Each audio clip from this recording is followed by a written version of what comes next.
There you go. The February 5th, 2019 meeting of the Library Arts and Culture Commission is now starting. It has begun. Okay. So,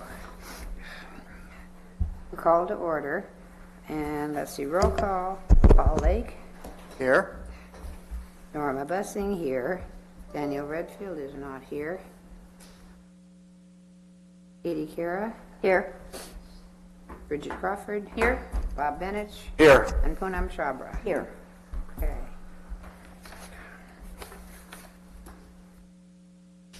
At this point, shall we please stand for the Pledge of Allegiance?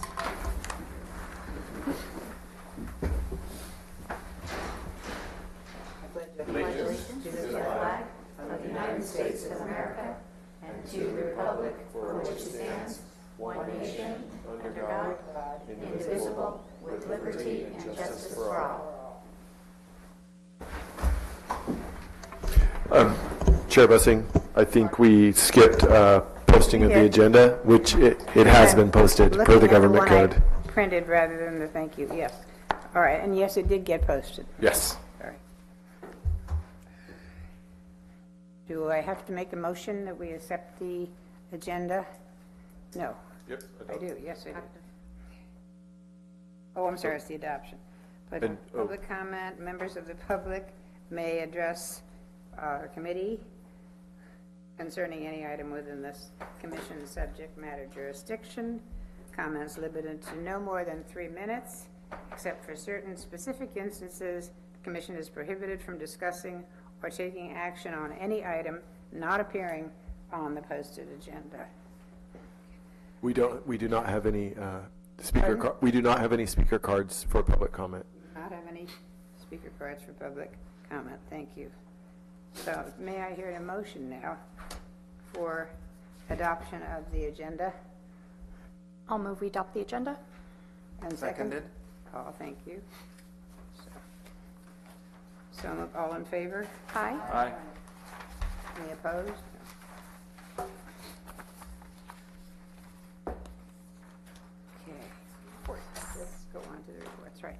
Let's first have, this is a lovely little thing. It's printed by the city rather than this one, and it's slightly different. Oh. But, yeah. Anyway, let's start with the county library report.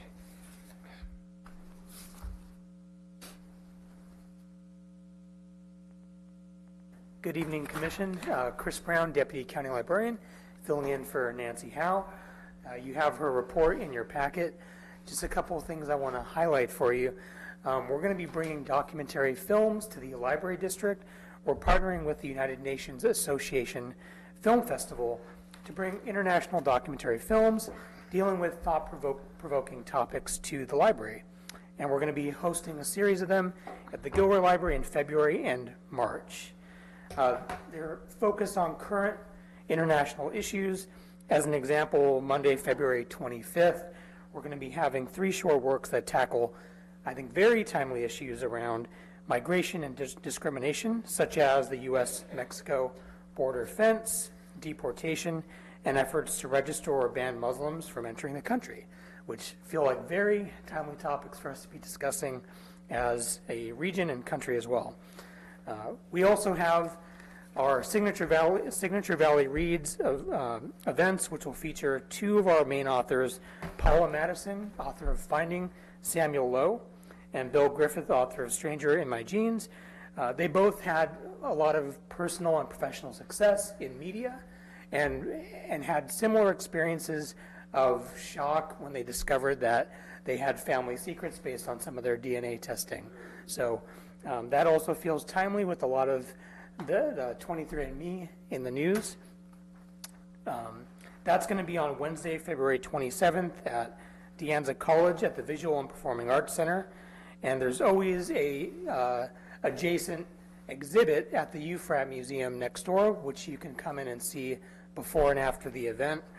Sal Pizarro of the Mercury News always moderates that event, so it's a discussion with both authors. It's a lot of fun. I hope we can count on maybe a couple of you to make it out there. I know it's a bit of a drive. We also have Library Tech Trends for 2019. Nancy always tries to include trends and information on what's happening in the library field, and these are what's coming up for this year. There's a forecast for public interest in controlling privacy. I think with a lot of the social media privacy issues in the news, this is pretty spot on, as well as how to deal with the prevalence of cyberbullying. There's some data in there about how many youth are experiencing cyberbullying in social media, and it's fairly staggering. Also, graphic design trends, the state of fake news, and tips on updating maker spaces in libraries. And I think these are really useful for the library district and Heather and her team as we start to think about what programming we could introduce into our libraries. So this concludes Nancy's report, some documentary films, some of our key signature Silicon Valley Reads events, and some of our trend reports. And if you have any questions, I'm happy to answer them. Yes, I do. Yes, sir. I've always been pleased with the films that are available in the library. I know my wife and I, we check out a lot because we can't stream where we live, unfortunately. I live in a little pocket with the megabits is just too low, so we use the mail-in Netflix. But it's very gratifying to be able to go to the library and check out actually the movies for free. What I'm wondering is, are any of these documentary films, would they be available to the general public later, or are they only this one-time shot where they're, per this schedule? It's a good question. We're in negotiation with UNAF to see if we can get the license for these to own them. We don't currently have them, but it's something we're going to be pursuing. Okay, It's a very great good, question. very good, thank you. Any other questions? All right, thank you. Thank you very much. Morgan Hill Library report, Heather.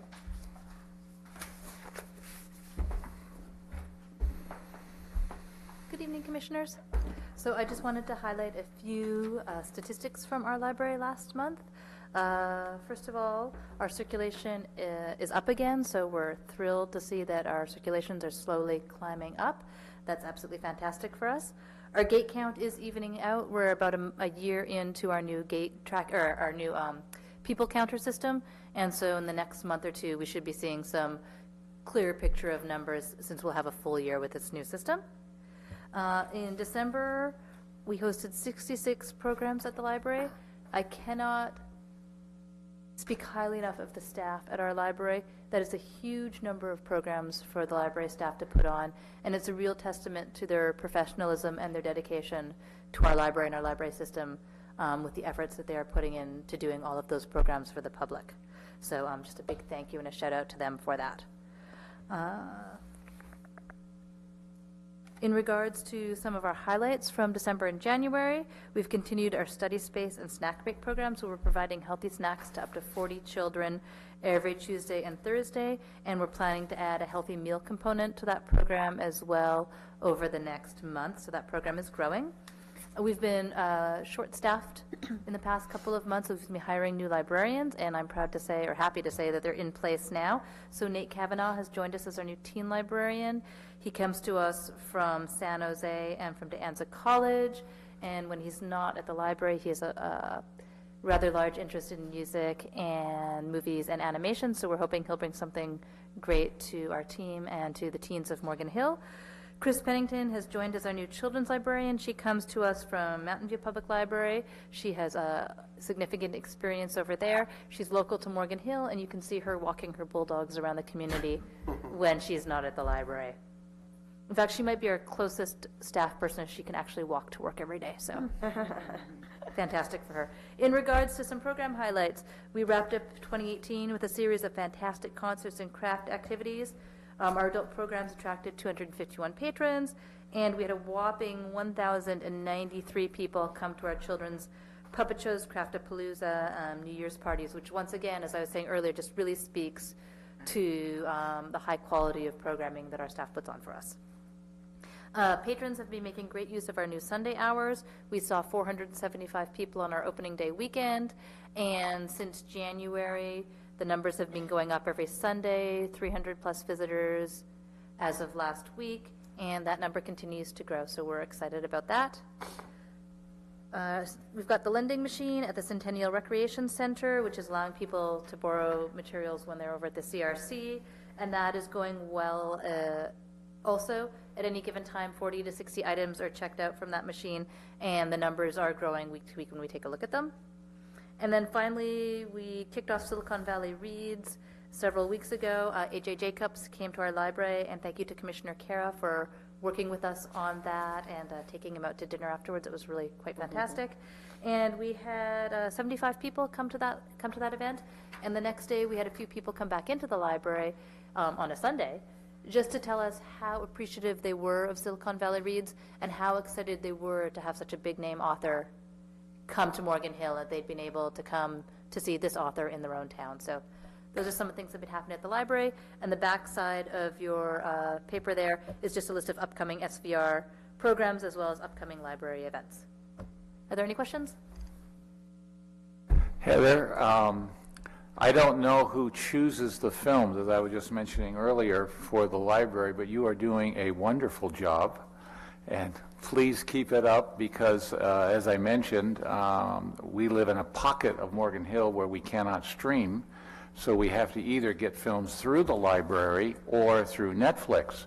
And what's really interesting is my wife and I will queue up a list of movies, and oftentimes it will say not available, but son of a gun, we find them here at the library. So keep up the good work. Are you getting DVDs as well as streaming? Pardon? Are you getting DVDs as well as? We can't do any streaming. We So live you're in doing all library DVDs? yeah, library and Netflix, mail and Netflix. So we've been working on a project over the past couple months with all of the DVDs in our adult collection, and we've been seeing big jumps in circulation, which is part of what you're seeing in the statistics here through the work that we've been doing with those DVDs. So What's so surprising is Netflix is such a big company, you think they would have them, but it says not available, and you've got them, so. yeah, excellent collection. Thank you. And if you see me heading out a little bit early this evening, I'm backing some staff up at the library. Thank you. Thank you, Heather.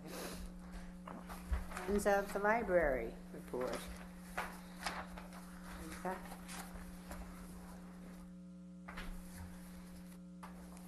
Good evening, Commissioners. I thought I'd recap some of our December activities before, since we didn't have a January meeting.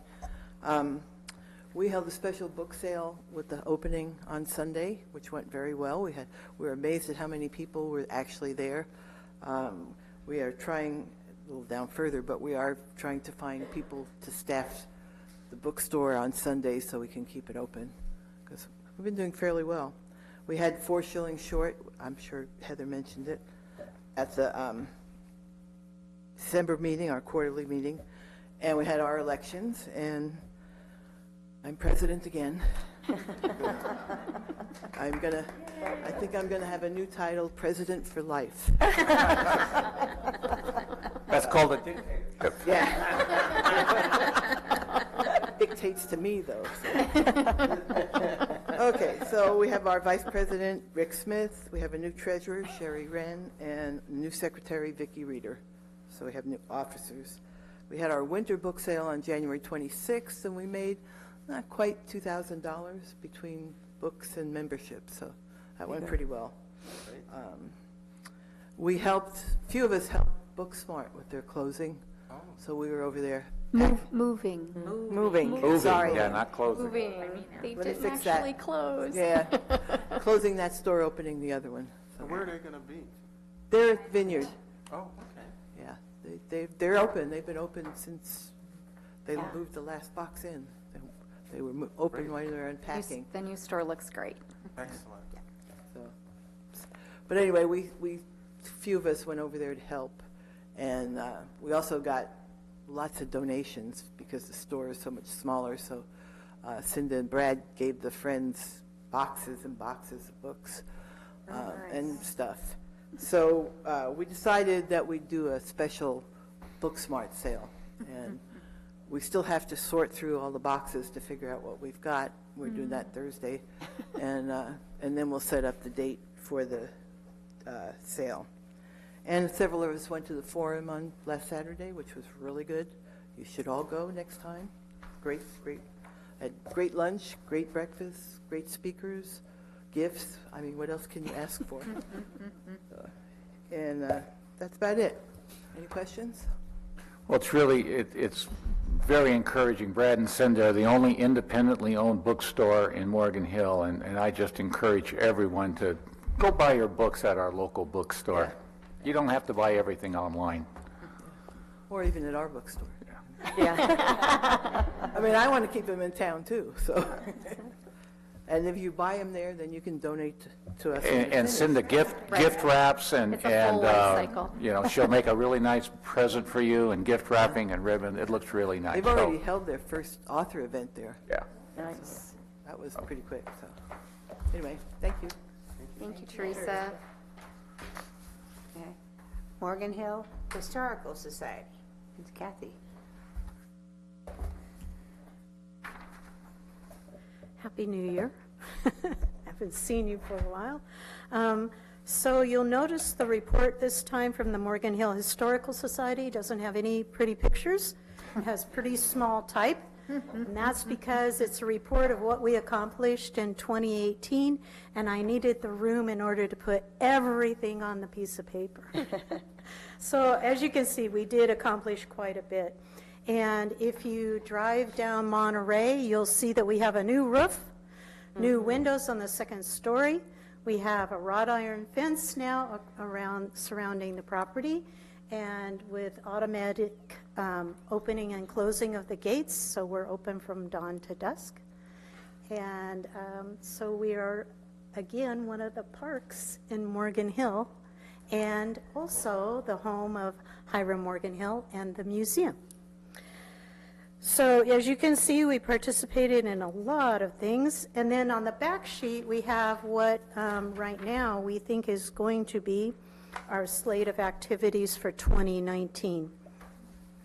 The first one that's coming up is we have a Board of Directors workshop on May 26th. And so that will help us determine what items we want to go ahead with and what we want to maybe take off of the agenda. But we do know that we're going to, and we already have scheduled the 3rd and 4th grade children's field trips from the schools. So those are booked up until May already, every Tuesday and Friday pretty much. So, and I again encourage you to go to the website and check out new events that are coming up. Hey. Oh, don't go away. Yes, question here. Just out of curiosity, you mentioned this fence for the year 2018. Have you experienced much either graffiti or damage from kids breaking in or damaging the property in any way? We had more transient people last year than, not last year, but I would say 2017 than we have in the past. And they would just be using the electrical outlets and using corners of the porch and that to get in out of the weather, that kind of things. And kind of leaving a few items that probably should have ended up in the trash can instead. We had one incident where 2 of our windows were broken. That was by an individual that I think had some problems. They didn't come in and take anything or mess up anything. They just broke the windows. But we haven't had any markings on the facilities at all. So, Oh, that sounds encouraging. Good, thank you. Any other questions for Kathy? Thank you very much, Gil. thank you. City of Morgan Hill report. Just a really brief report. Current art exhibit at Centennial Recreation Center is from the Senior Center art class. At the Community and Cultural Center, it is the Morgan Hill Photo Club. Currently playing at the Playhouse is by South Valley Civic Theater is Godspell.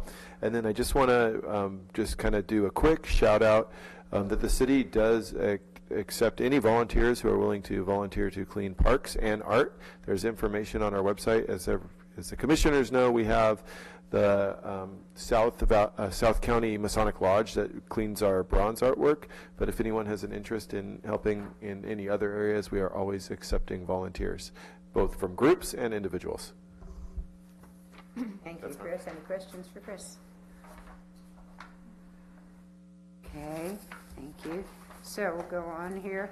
The next item of business is to review the minutes of the meeting of December 4th, 2018. A motion that we approve the December 4, 2018 minutes. I'll second. And you'll second? Okay, thank you. So, all in favor of accepting the motion? Aye.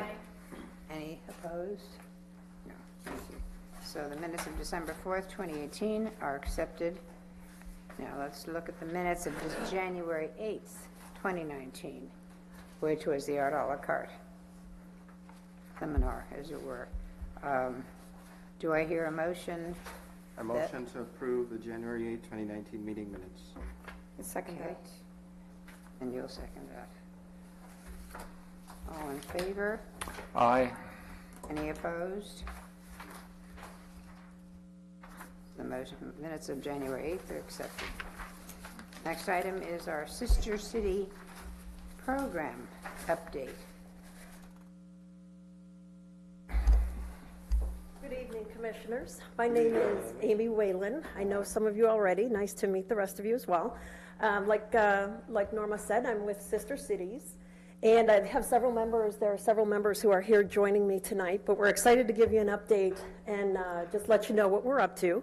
Sister Cities of Morgan Hill, just to give you a quick snapshot, we're all about culture, so we're something of a kindred spirit to the Library Culture and Arts. But we are an all-volunteer group that's a nonprofit that was formed in 2002, and we essentially open up relationships and opportunities for residents of Morgan Hill to get to know residents around the world, different people around the world. We're modeled after Sister Cities International, which has been around since 1956, so you may have heard about Sister Cities in one form or another. Morgan Hill now has 6 relationships altogether. 2 with Mexico, 1 in Ireland, 1 in Japan, 1 in Italy, and the other in Turkey. And I wanted to give everybody an update because we have been expanding. We just added that 6th city in Mexico. And we've also been expanding 2 of our signature programs, if you will. Excuse me. One is the Mizuho Student Exchange Program that you may have heard of. It's been going on for about 10 years, and Mary at the end of the row there runs that program. It's a student exchange program between middle school students and those students in Mizuho, Japan. And then we've expanded to include a high school program for students here in Morgan Hill to students in San Casciano, Italy. So we're excited about adding Emeka. We're excited about those student programs. We have travel opportunities, sometimes our members, and we invite non-members as well to travel as a delegation to some of our sister cities when those chances come arise. And we're always trying to do community outreach as best and as often as we can. And I realized we haven't come over to Library Culture and Arts in a while, so I thought I would give everyone an update. We're always open to new members, and we invite members of the community to come join us at a meeting to see what we're all about before you decide. But we meet once a month, the 4th Thursday of every month at the CRC, 7 o'clock in the meeting rooms in the senior wing. But I wanted to just invite any questions, see if there's anything you'd like to know about, you're interested in finding out more, just get the rundown of what you may be interested in. I mean, what city in Turkey was added? Sephirasar. Sephirasar. Yeah. Oh. Yeah, Check it's that out. the 2 in Mexico is San Martin de Hidalgo, Emeka, Sephirasar in Turkey, Hedford in Ireland, San Casciano, and then Mizuho, Japan. Is that all 6? I think so. And how does a city get chosen?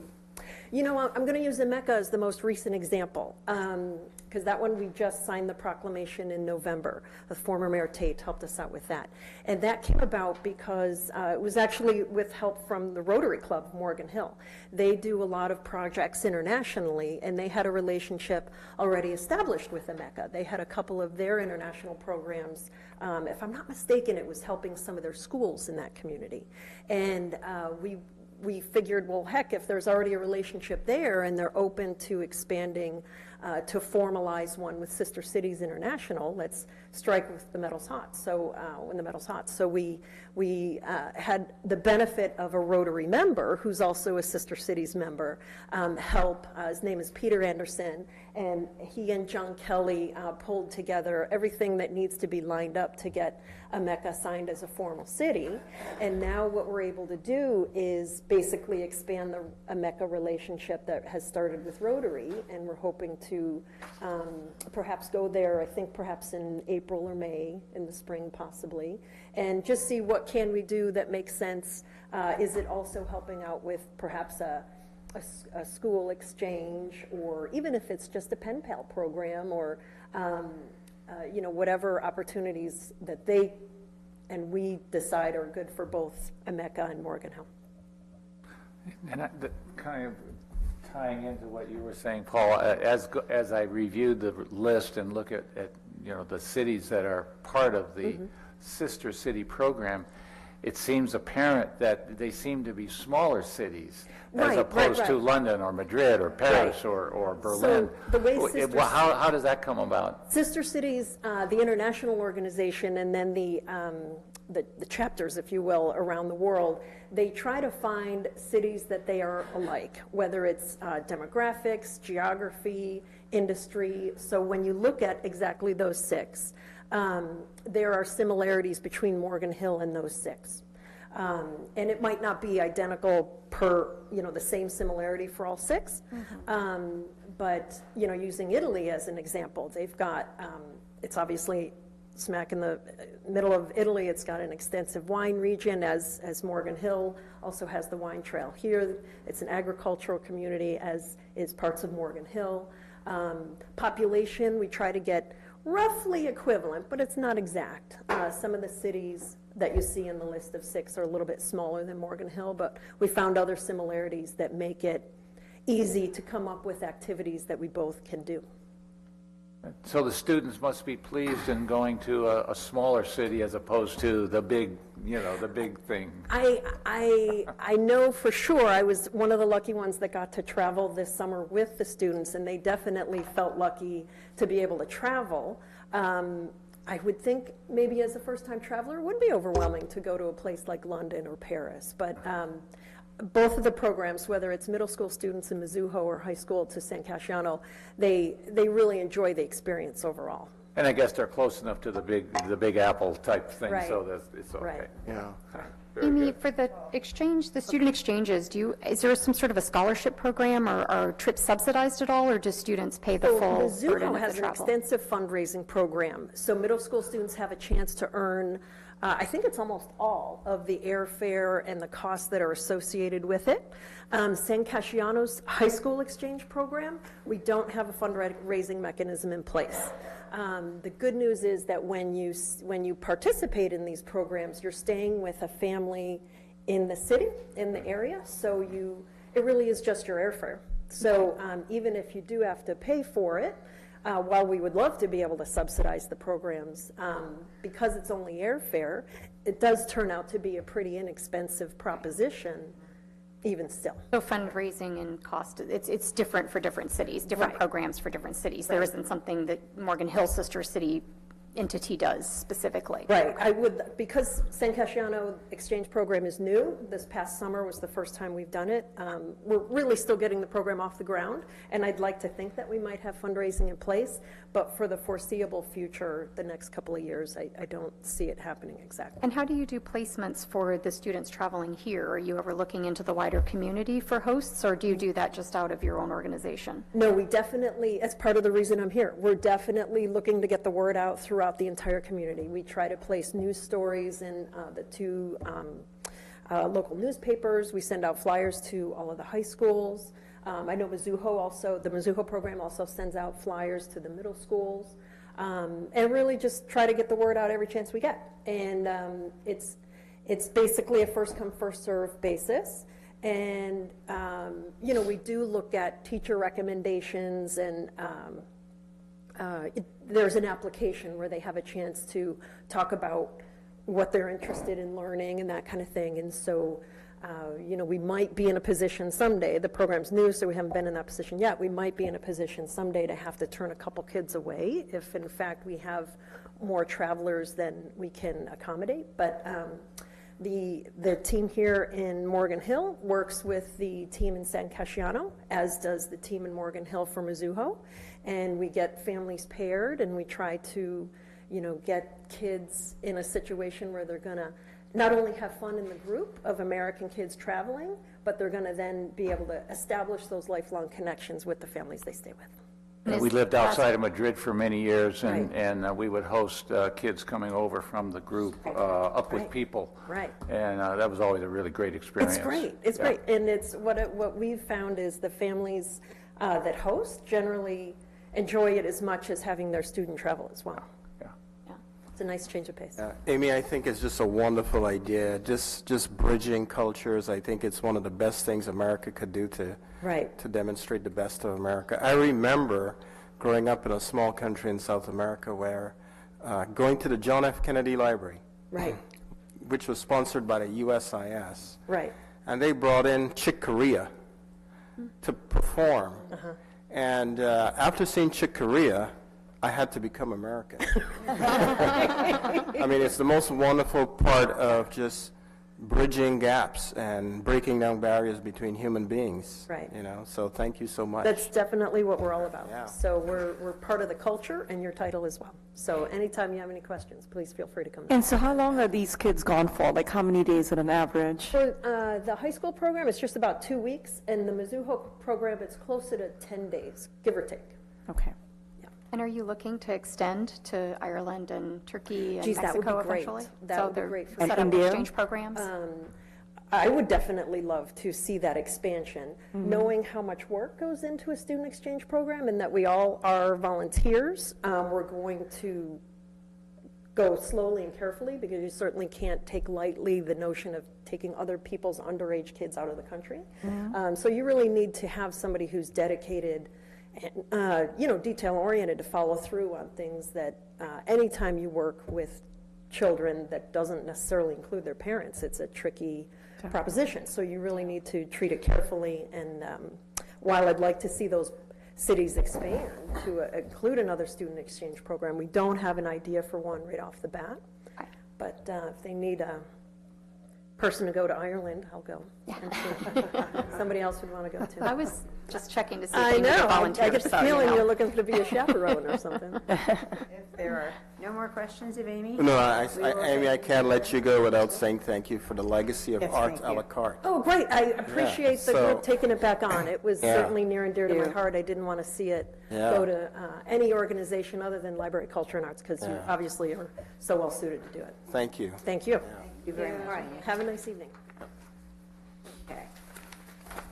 Now, the next item on our agenda is the South Valley Civic Theater report.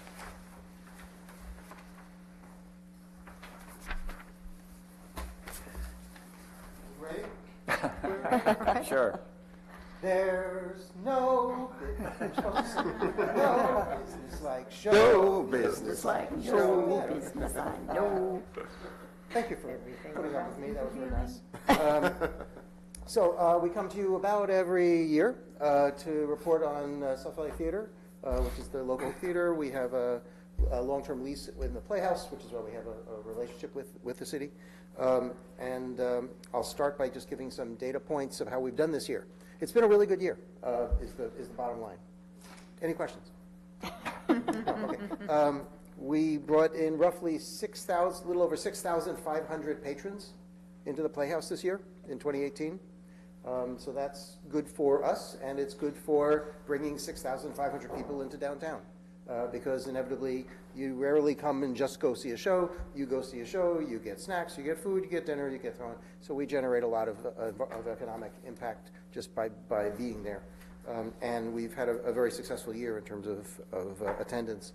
Plus, to put on the show, there's probably roughly another 250 people that come in. These are the performers, the staff, the creative team, the stage crew, all of those people. So it adds up pretty quickly. The productions we did this year were really, really well received, which is, I guess, why people keep coming. We did in 2018, we did Thoroughly Modern Millie, which was an amazing show, including an incredible set. We did a show you probably never heard of. It's called Annie. And there's an old saying that when a theater group does Annie, it means they're financially in trouble. Because nobody really wants to do Annie, but you do Annie if you need the money. That's not how we did Annie. We did Annie Jr., which is the little kid show. So it wasn't a cry for help. We did a whole family show called Guys and Dolls, and I'm sure you're familiar with that. We did Aladdin, which is a lovely little show. And then for at the holiday season, we did the play It's a Wonderful Life. Maybe you've heard of it. We had a guy who seemed very much like Jimmy Stewart. I don't know whether that was an audition requirement, but was. This year we've expanded our marketing. Every year we look to expand marketing. Marketing is always sort of underestimated by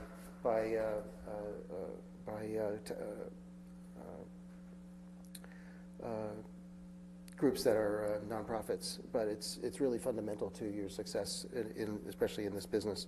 So just to give you a sense of our what, because everybody has a different idea what they mean by expanded. We've expanded we currently send out 2,000 mailers.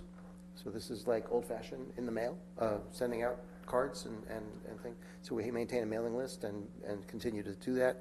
We send 2,000 of those out.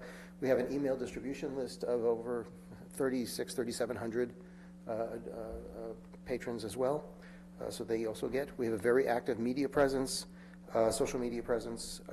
We have really great relationships with the local media, with Morgan Hill Life, Morgan Hill Times, and so on.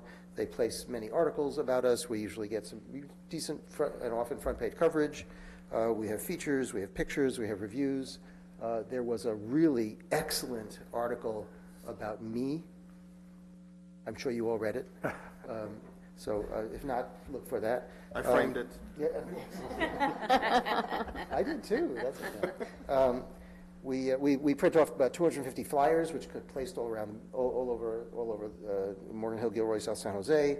We have very large format posters that the city wonderfully helps us put up in the CRC and the community center. We have very good representation at the chamber. We go to pretty much every chamber meeting. We give away tickets at the chamber meetings just to get people happy. And we provide free tickets to most local charitable events. Anybody who tends to do a silent auction or anything like that, they'll usually come to us and we'll contribute tickets to them as well. Partly it's nice to do, supports local community. Partly it's good PR because people become aware. So that's what I mean by marketing. We do a lot of different marketing channels like that. What's new? We've started a new initiative this past year in terms of theatricality, where we are bringing projection technology into our group. Nice. You might have, if you go to modern shows these days, they use a lot of projections, professional shows. Shows like Dear Evan Hansen are largely all projection. There's very little set at all. They just have many, many screens, and they project all over them. If you've seen the Event of the Dog in the Night, the Curious Event of the Dog in the Night, that's all controlled with projections because you're seeing. They try and create an environment where you're imagining what's going on inside the head of the child. So anyway, it's an emerging area, and it's something we wanted to do creatively. It also helps us cut our costs because the more you can do projections, the less set you have to build. So it gets you a better quality production as well as a more fiscally efficient production. So we've brought in. We already have a rear projection in a setup where you project from the back of the screen. We've used that a few times. We've now brought in 2 new front projections, like those big boxes up there, actually slightly bigger than those. They have to be fairly large, hefty projectors because if you're doing front projection, it means that you're projecting on the set, from the front of the set, which means all the stage lights are on. So you have to be able to see all the projections nice and bright, despite having 5,000 watts of light going on at the same time as well. So we've done that, but I need to point out, we did that with the help of the community. The Morgan Hill Community Foundation gave us a grant, and the Rotary gave us a grant, all towards projection technologies. So that's been wonderfully generous of our community to help us with that. We've purchased the equipment. Our directors are now envisioning how to deploy it. So that's what's new in terms of theatricality. We've expanded our sensory-friendly performances. I'm not sure if you're familiar with that, but it's for particularly for families with kids that are particularly sensory sensitive. Kids who are on autism spectrum, for example, they rarely are allowed to see shows because they can be slightly disruptive in terms of noises and movements and so on. We've scheduled special performances that are designated sensory friendly for most of our shows that would appeal to kids, and it expands the availability of theater to the community. And it's something that's gone very well, and the city's been very cooperative in that. We have to sort of rearrange the seating for those shows. We need more wheelchair space, things like that, and so the city's come in and done a lot of reconfiguration just for that one performance, and then put it all back again. So thank you. I saw you there with a wrench the other day. It was I'll keep this under an hour. Let's see what else is new. The city upgraded seats. If you've been in the Playhouse, you'll know that the seats we had in the Playhouse were beautiful. They're really lovely seats. They were, when we built the Playhouse, we got them used from Campbell. They were lovely. They fit the mood and the look of it perfectly well. They were horribly uncomfortable, but they were really pretty. And we got so many complaints, we finally invested in chair pads, and so we had little black cushions that we would give out to anybody who wants them, particularly for longer shows. So that survived for a while, but eventually the city put in budget, and it finally came through, and they just put in brand new seats, state of the art, also very beautiful seats. They look very similar to the old seats, but they actually have like cushions. It's high technology like that. So that's actually been such a hit with our patrons. When they come in, they go, look at these seats, this is wonderful, because they're used to being uncomfortable for 2 hours. So thank you for that. This is the 50th anniversary of the theater company. Wow. So South Valley Civic Theater, a nonprofit local theater company, has been paying its bills and existing for 50 years, which is is quite an accomplishment. You know how San Jose Rep's gone under, San Jose Musical Theater, the Civic Opera went under. I mean, there's so many theater companies that have gone under, but we've made it. We've continued and gone on for 50 years. We're doing some special things this year to celebrate 50th anniversary. We did a group trip to New York City. We found a company that could do it at a fairly reasonable price. Again, because theater people are not wealthy. So anything you can contribute would be.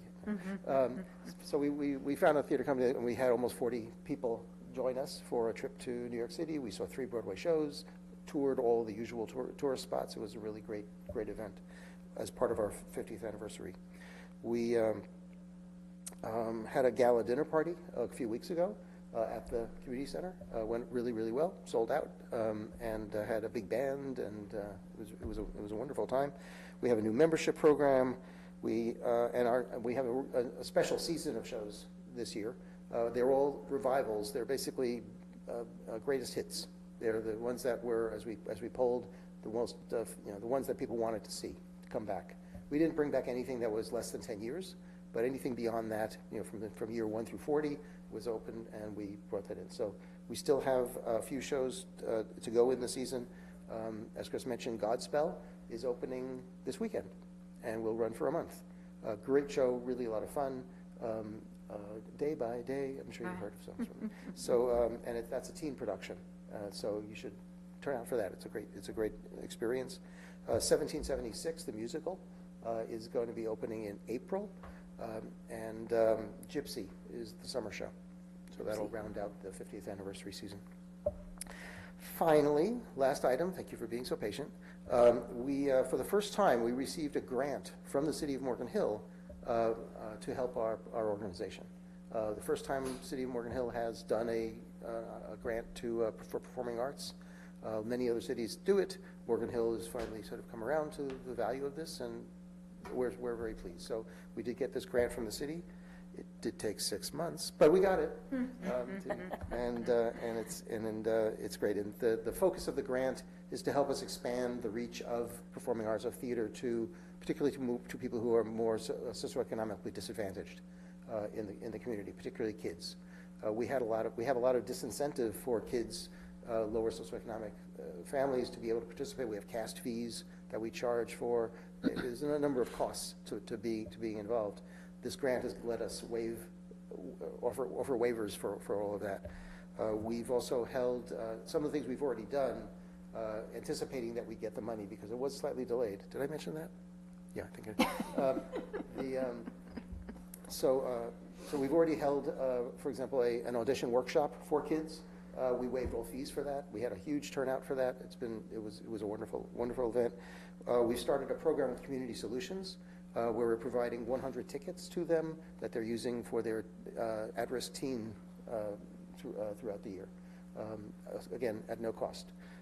We are expanded waivers for cast fees, I've mentioned, and we've added to the run of shows. So we're doing 7076, which is about, does anybody know what that's not about? What it's about? Yeah, very good. Katie will explain. It's so it's about signing the Declaration of Independence. We're doing that, we decided to open up and add 2 more performances of that during the school day, and are inviting 5th graders from all of the Title I schools in the district, plus a few others, to come and see the show. We're doing that all at no cost to them.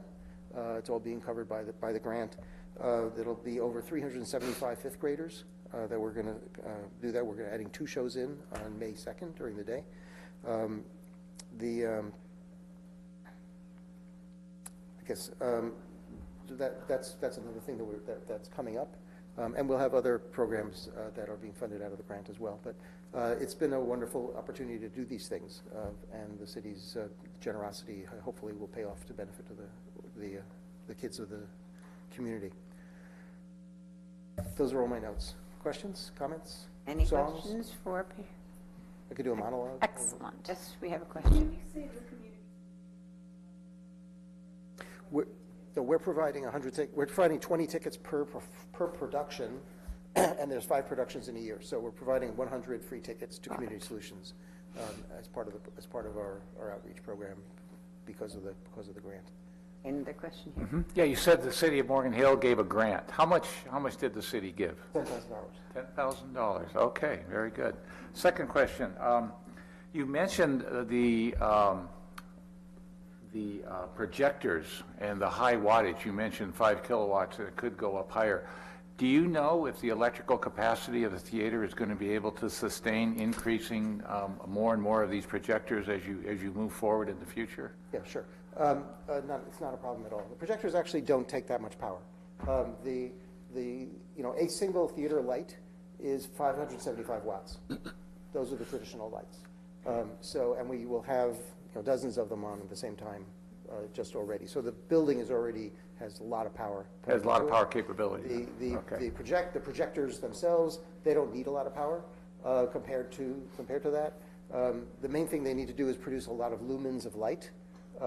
And so like a conference room projector will do, a home projector will do 300-400 lumens. A conference room projector will do 1,500 lumens. These ones that we got are 7,000 lumens. Okay. So they're very bright projectors. But you plug them into a standard plug. Okay. There's no special power requirements. You also mentioned marketing. Chris, is it allowed for them to put anything up on the city website? I know Maureen does the monthly events and that kind of thing. We're already in the city recreation guides and so on. Yeah, we work very cooperatively with the city. Excellent. On that. Yeah. Any other questions for Peter? Thank you very much. Thank you. Okay, moving right along. We do have a speaker card on this item. Pardon me? We have a speaker card on this item. Public comment. Thank you. Mr. Doug Muirhead. Mr. Gardner? Thank you. Good evening. Good evening. For the record, my name is Doug Muirhead. I live in Morgan Hill. I wanted to make a quick comment on the item about having gotten a grant. I don't know how many of you followed the budget workshop in June of last year, but the city administration had money, and the way they chose to do new additions is they had each department come forward with what they called a decision package. Police department 1 year wanted exercise equipment for the patrol officers, for example. And they really didn't explain how they chose them, and they didn't explain what was below the line that didn't make the cut. But there were a couple of organizations, and Mr. Mandel was one of them, and the Grange was another, who came to the budget hearings and said, we really think it would be very helpful if you would consider something for our organization. The Arts wanted a grant, and the Grange wanted, it's a historic building, and they wanted some help rebuilding their kitchen. And what was interesting to me is these people came forward, the city council then said, we will discuss this. They had a discussion, and those organizations got something to their benefit that they wouldn't have had, and we wouldn't have benefited from, if they had not come forward, because the city's process is not set up to really discuss at that point in time. So I was very pleased to see that activism on the part of a couple organizations, and just to let you know that you don't have to always live with what the city decided on the first time around, and that was very pleasing to me. Thank you. Thank Well, you. Thank you very much for thank you telling very us much. that story. That's very encouraging. Yeah, thank you. I think, Doug, that absolutely demonstrates the power of grassroots democracy. And for you students who are out there, remember this. You can make a difference. One voice makes a difference. And believe me, don't forget that. You have a right to speak, and people like us will listen to you. So take that away. Okay, now moving right along, we'll go to the next item on the agenda, which is the review of the Morgan Hill Art Inventory, report on it, and recommendations for adding and removing selected items. Chair Bussing, just a logistics issue. I think with the item, I know this item may go for a tad. We typically would release the students at 8 o'clock after they've been here for an hour, so maybe after presentation we can keep an eye on that and take a quick break to release them as time permits. Certainly, thank you very much, Chris. Okay. Yes, so Okay. Commissioner Bennett. Yeah, all right, I Yes, guess go it's for it's my turn to go for it. Okay. Every year, one of the duties of the commission here is to review the art that is on the official Morgan Hill City inventory. And so I drew the straw this year, and over the last 6 months or so, I've been visiting various parts of the city and actually looking at the different pieces of art that are on the inventory. And it was very interesting to list where we are and what these various items are. The findings that I came up with, as I say in my report here, what exactly is art? And as the old saying goes, beauty is in the eye of the beholder, and so too may it be said of art. And it seems like there are items that are currently in our inventory that I would more classify as historic value, but not true artistic value. And as we go through the report and look at the inventory, I've made some recommendations for removing some of these items that are in the inventory. Some of them are of historic value, which are very nice. Some are located in private offices, which are not even available to be seen by the public. And some of them, frankly, I just question whether it's really art. In fact, I look forward to having a discussion here among the commission members as we get into this in more detail in a little while.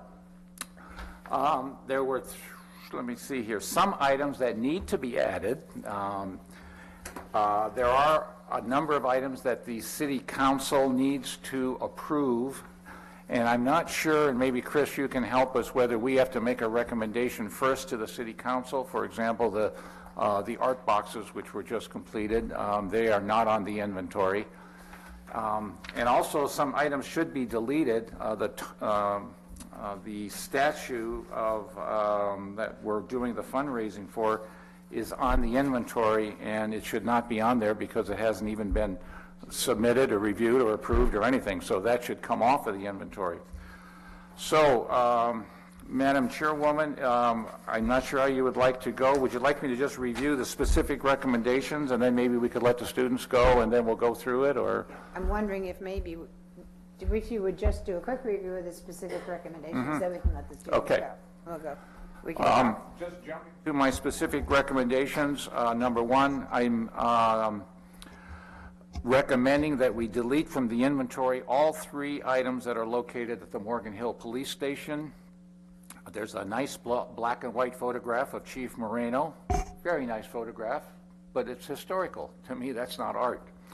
The flag flown at the 9/11 World Trade Center tragedy is of historical value, but it's not art, and it's also located in the rear offices of the police station, which is not available to the public. So I'm recommending we remove that. And there's a Thomas Kincaid print, Light of Freedom, is not an original painting, but it's a numbered print, number 791 out of 1,475. It also is located in the rear offices. So my recommendation for these 3 items in the police station are to simply transfer them to the Morgan Hill Police Department for their care and maintenance and take them off the inventory. Number 2, I'm recommending that we delete all the Thomas Kincaid framed prints because none of them are original paintings. They're all numbered prints, and we can have a discussion whether that's art or not. Number 3, and this may be more controversial, I'm recommending we remove from the art inventory the Sister Cities cabinet. It has a lot of memorabilia and different artsy craftsy things, in my opinion. Again, we can discuss that. Number 4, I'm recommending we remove all the photographs from the art inventory, and in fact most of them are in storage.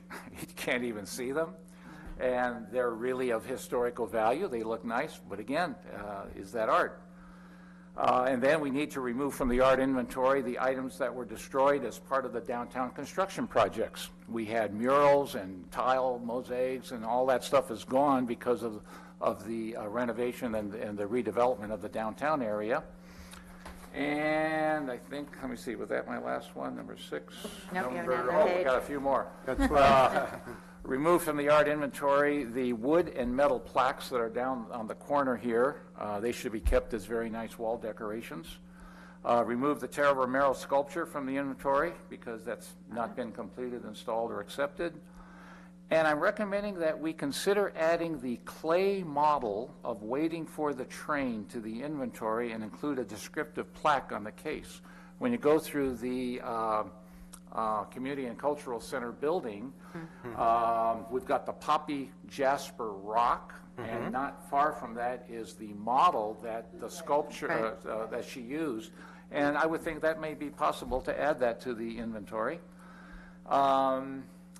And the skate park art is missing from the metal sculpture by the Centennial Recreation Center. There's a metal sculpture on the fence, and it's not on the inventory, and we need to put a descriptive plaque on there.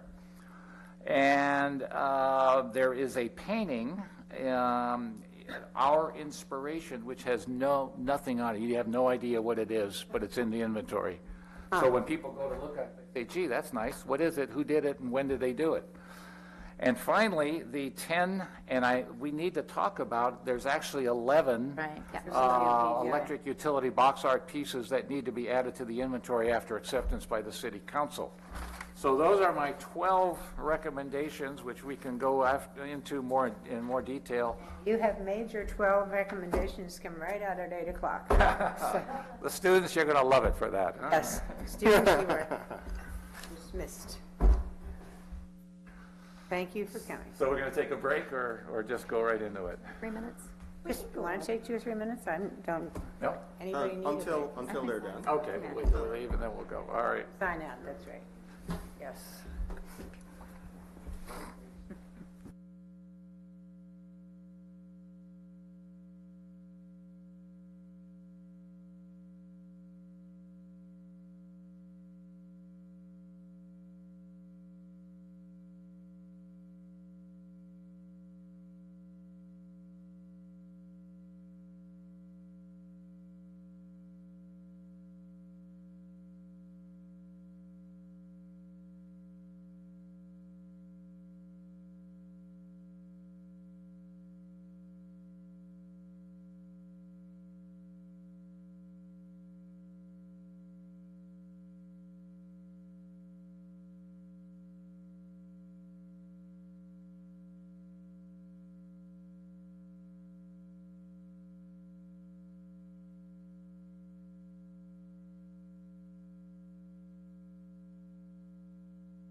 Okay. Very much. Great. Thank you. Okay, Thank you, Teresa. Thank you. Thank you. interesting. Learn something new every 5 minutes. Oh, definitely. My goodness. Two of the pieces are not actual bronze sculptures, which is baffling to me. Oh, They're from a catalog, so they just ordered them from a catalog. wow, that's kind of cheating. It is. It is, yeah. Well, it depends upon what the catalog is. Depends on your budget, I guess. That was a leadership project. Art dealer, that's a different deal. So we can check that further. Anyway, I All think right. the students have all escaped. Yes, they are.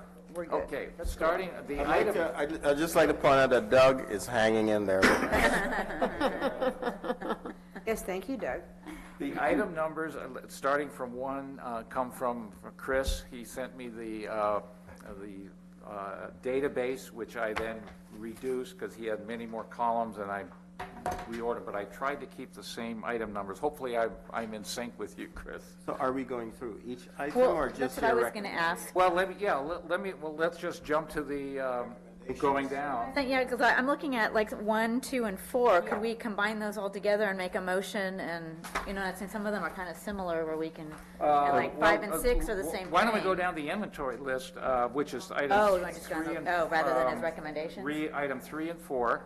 Okay. Well, item 3 needs an artist name, date, and description on the painting, our inspiration. So we are going, I'm so sorry, through the inventory list. Versus now? your recommendation Yes. synopsis, that's what I'm confused too. I think maybe to help, I think instead of making 50 separate motions, Yes. we can kind of track what's being said, and there could be kind of a motion at the end or direction from the commission. We can make the adjustments and come back and then do a formal motion with all the finalized changes to go to the city council later, instead of having to try and motion on each We separate can do item. a motion at the end, I think. Yeah, I think so.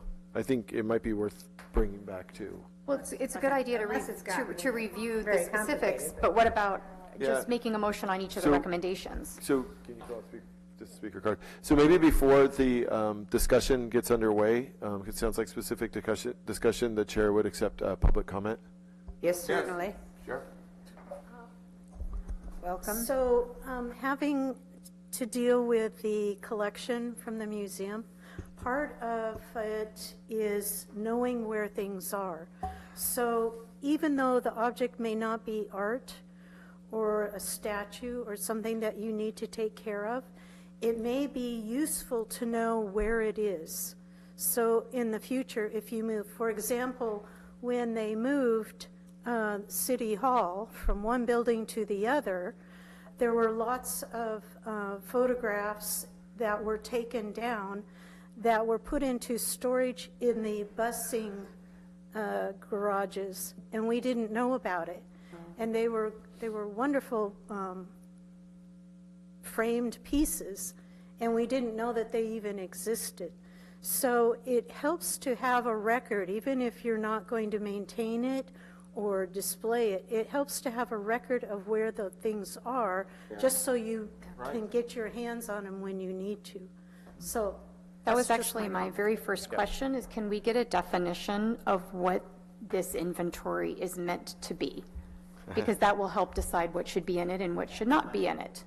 Now, may I please, I'm so sorry, but I did not ask you to introduce yourself when you. I'm sorry, Kathy Devine, I'm with the Historical Society. Yeah, thank you, Kathy. I just wanted- And I did not realize. And maybe this isn't the right list, but it should be on some list somewhere so that we can get to it, because we've also asked the city for copies of particular photographs. I think we were looking at some for trail markers, of the trails looking down from Nob Hill, and we weren't sure where they were. So just keep that in mind. Yeah, I agree. That's very helpful. Thank you very much, So Kathy. Chris, is there an official definition of I the really- inventory of public art I really don't know. purpose? Just to give the commission some background on this list. So the commission had kept this list for a long time, and then we actually went through 9 years ago, 8 years ago. We had no funding for any sort of art maintenance for several years. It only came back a couple years ago. So we had no one on staff, and then maintaining this list. I think some commissioners were maintaining it, and then those commissioners left the commission for many years. So I actually don't know how this list was established or if each of these photos was formally approved by the commission. I don't have any, as I've looked back through records, I don't think all these were approved. I think they got put on the list by a commissioner, and that's what started the list. So I definitely, there's definitely room for improvements, and Commissioner Benich mentioned he did it this year, but this is the first time that anyone's done it in over a decade, so No wonder it took so long. so we appreciate the work, but I'm interested in the commission's discussion as well. I think you can make a good recommendation on this to the council based on your discussion. And if I can make one more comment, I would think to Kathy's point, the art inventory doesn't have to be the place where we keep track of all the historical data. We could put it into another list that this commission could look at, or that the Historic Society can look at. We could figure that out. We could figure that out. Okay. I just want to make a quick comment. That's why I asked for Kathy to introduce herself, because it's very likely that a lot of these items, which are irrelevant or whatever for us, would very much be of interest to the Historical Society and their archives. And I would note that most of the pictures, and I emailed back and forth with Commissioner Benich, that are in storage, the majority of those are supposed to be hung up at City Hall. So they're going to be in the other building. They just haven't been done yet, and I'm not sure why, and that's why I found them, and we'll probably have those put back up. There's actually a place for them, and they were up at one time and then came down because of... Are there so many that you have to like do a rotation, or are No, they just no, permanent it's all, ones they've and all of them that are on the list were basically in this building before Okay. the renovation. Okay, it sounds like we have a little housekeeping to do. Yes. All right, now, should we go back to our... So you want to go down to recommendations then, and Are you going to go through the inventory? how do we want to do it? And then we can roll up to the recommendations. okay. If I can say something here, because, Bob, it took you like, how many months to do this? Oh, gosh. I started shortly after, well, here, I wrote it down in my report. I Like a started... good 6 months. Yeah, 6 months, yeah. So I think we should be very careful about how we go through this and not rush it, because it can turn out to be very controversial if we make a hasty decision. And so I would recommend to the group that we look at, go through the entire list, but we do it at some of it at every meeting. And so we kind of, parcel it out over time. I don't know how you would recommend we do, like 10 at a time or whatever, and have a discussion over it, because this is quite an exhaustive list. 15. If I could make a suggestion to build on your point, Commissioner Yeah. Lake, maybe instead of going through the list, if we went through the kind of questions that Commissioner Benich posed and kind of answered those philosophy questions, then the Right. list could be updated to reflect those. Yes. And then the commission could look at that holistically, because I think Commissioner Benich has outlined the kind of, I'd say, policy questions very well. Yeah, I agree. Okay. In that case, then, from a holistic viewpoint, why don't we look at the specific recommendations as an overview Right. and discuss those, and then, go forward. The first one, specific recommendations were to remove these 3 items from the list and just transfer them to the police department. So the question here is, if a space is not publicly accessible, does it belong on our inventory? That's Only one one is question. accessible, and that's the black and white photograph of Right. Chief Maurice. But whether a photograph is art or not, that's a separate question. But what if something is not accessible, does it belong on our list? That's the first question. Well, I think that's the answer. The answer would be probably, Katie, that if it's not accessible and it qualifies as a part of the inventory, then it should be displayed somewhere where the public can see it. I agree. Well, I don't know if we're going to be able to, if things were in the police office, Right. I don't know that they're up to moving things around, so then it begs the question, does it belong on our list or not, if it's not publicly available? Then we make an exception if it's not accessible, but we consider it a valid art piece which should be part of the inventory and leave it in the list, noting that it's not accessible. That's, And I think that's a strong point to make, that we need to, the reason that we made this decision is because of the fact that they're not accessible to the public, and that's where the notation needs to be as far as why the decision was made, one way or another. yeah, To me, if it's public art, it should be available to the public. well, I Right. agree. That's where I come from. I agree. Yeah, I mean, if the police decide to throw Chief Moreno's photograph in the dumpster, we would have no clue, no idea, and like no jurisdiction to tell them they can't do it. It's their, it seems like it's their stuff, right? But go back to the second half of of his statement, it's a historical value, so it easily could be migrated to the new list that we're going to have that'll be historical items versus art. So it's an inventory, it could still be in existence and Right. tabbed somewhere, but it's just not on this list because it's of its irrelevance, I guess. It definitely makes sense to me that we split things out into two separate lists. Yeah. Items I that are of agree. historical value, items that are actually public art that require maintenance that are specifically to do with our commission. Yeah. And who maintains that secondary list of historical relevant items? TBD, but Yeah. Good question. but I think it's easy, it's probably pretty easy to parse these items out into one or the other. With maybe the exception of the Thomas Kincaid prints, which might be a debate. The historical, this commission was recently assigned to oversee history as part of its purview by the council, if you remember.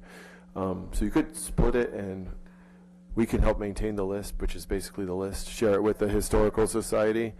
But what it would do is pull it out of the public art policy for new art Insurance or whatever. and Maintenance and all of that. maintenance and all yeah. that, which, if you look at our public art policy, it really isn't applicable to the historical items, so. Okay. That makes a lot, that makes I sense. think Yeah, that makes makes a lot of sense. Let's take and Yeah, I agree. And since things have changed, then that means that we need to, that this is something to expand on. then, do we need a motion for that or not? So I think that, so number one, A and B, move to the historical list. Now, whether we include things that are not publicly accessible, it I think sounds, it's only sounds like one, people, it's only 1A, isn't it? Only the photograph. I think 1B, The other one? 1B is also definitely a Isn't it a historical photo? significance. It's not a, it's a flag, it's not a piece of art, Okay. right? 1A and 1B, both are historically significant. Okay, so what you're saying then is 1B, you would consider historical, but even though it's in a private office, it's okay? Well, we didn't really answer that question. I think that people were on both sides of that fence, whether we include, if it's not publicly accessible, but it's still of historical significance, do we want it on our list with just a notation that it's, that it is Yeah. I thought not what- publicly I thought accessible? what Rhea had agreed was that we would keep it on the list, but with a notation that it is not Okay. accessible. Perfect, okay. That simplifies life a little bit. Well, so you're I didn't think that losing was me. a- You're saying it's historical, 1A and B would be historical, period, regardless of whether it's 1A and outside or 1B inside. 1A and are 1B, Okay. historical, 1A Okay. is publicly, so basically it's going to parse two ways. Parse it, okay. Accessible, public, And then an art, inaccessible. historical. Okay. And what Chris had So there's- suggested a few minutes ago, I believe, if we understood it correctly, was that we kind of keep All two right. lists. So One 1A and which B would be historical, okay. And one would Yeah. be art. Yes. So that brings us to C. Yes. So the question on C is twofold. One, it's located in the private office, and number one, is it art? Is a numbered print an art? I think it stays on the list and just gets noted that it is not publicly accessible, and then we have to decide which list it goes on. Public Except- art list or the historical significance I list. think maybe we should consider the Thomas If Kincaid if at all. part of it. Isn't exactly. Right, Um, right. He was popular here and in certain other areas for a while, and sold for very little money, and just did numbered prints by the thousands. And Well, there's like 4 levels of prints, right? Pardon me? There's like 4 levels of Thomas Kincaid prints, right. prints, and there's originals, then there's prints that are numbered that he dashed some brush strokes on, so it had paint on top of the print, and then it goes down from there to just a right? plain Right. print. You're Yeah. educated. Yeah, there's Oh, 4 oh, levels, yes. yeah. buy in the Absolutely. supermarket, you know. So I don't know, that's a I mean, tricky one. I'm happy to be on the record stating I find nothing other than the original painting to be considered art, but that's my opinion. Number 2, I agree with you. Since the commission's having that discussion, it doesn't need a motion, but I think that's a big discussion through this whole thing, and maybe since you've started it, the commission might want to kind of do, it could be a quick poll to see if there's agreement, because that'll help you go through the rest of the list. A numbered print by Juan Miro would probably send all of us to the Bahamas for the rest of our lives, so, you know, the price, the value price of it. So, it's a question, what is a numbered print? I think that is a question, but I think the specific question that Commissioner Bennett outlined, because every print that we have in here is pretty much Thomas Kincaid. So it's, I think you could be more specific in the answer. With multiple copies of the same one. print. Yeah. I think that whether or not you like Thomas Kincaid's work, the fact is that the reproduction of the work is being used to somehow beautify a space and is art. It's a, you know, Art or decoration? decorative art. We're going to be here all night. Art is in the intent of the artist. I'm going to disagree with you on that, but. But what I'm trying to say is that Morgan Hill has chosen to use these prints as art, rightly or wrongly. Okay, but doesn't it also kind of go... And so to like sorry. remove it from our oversight. Well, But we also have to look at Every- its style and, right, because we're looking at his is from the 80s. I'm not a I mean, we're like Thomas 30, Kincaid 40 fan, by years the way. ago, we're looking at art. So once again, styles change, people's preferences change. Exactly. So we could next week find an up-and-coming Morgan Hill artist that all of a sudden we want lithographs of all of their work and to replace all That's of Thomas correct, Kincaid's yeah. because our Exactly. tastes have changed. That's correct. That's the point I'm trying to Design make, has changed, everything's changed. Whether or not I like Thomas Kincaid, I'm not arguing that point. I'm just saying that we could choose prints of another artist, and I think we need to keep it on our list as an inventory of what is regarded as part of the art inventory of Morgan Hill. Not that everything we do is an original artist, right? Because when we do the children's paintings in the library in the art competition, you know, those kids' paintings, that's art too. Yeah, of course. You know? That's original. Yeah. Those are original works of art, painted with intent. But see, to me, Not this a is mimeographed copy of. this is a wall hanging. It's correct. It's like It's a wall it's a hanging. glorified poster. So right, that's what it So is. is every poster hanging around going to fall under our definition of public art? Of course, some posters are going to be quite valuable too. but True. But I'm not, I don't think it's a question of value. I think it's, Yeah, and I'm just trying to kind of deny the play whole- the devil's advocate Whether you're gonna in pay for it or case not. we decide to no longer categorize Thomas Kincaid prints as art, and suddenly we have, you know, a second round of Tarantula Gate with the Library Commission, with a lot of very fervent Thomas Kincaid print fans that are somewhere out there that we are not, you know, voicing their, you know, fondness of this stuff. yeah, but it goes bigger than that. It happens to be Thomas Kincaid, but as we mentioned, it could be some other site. Let's- And okay, don't let's- forget, every photographs. item we put on this list, we've got to keep track of.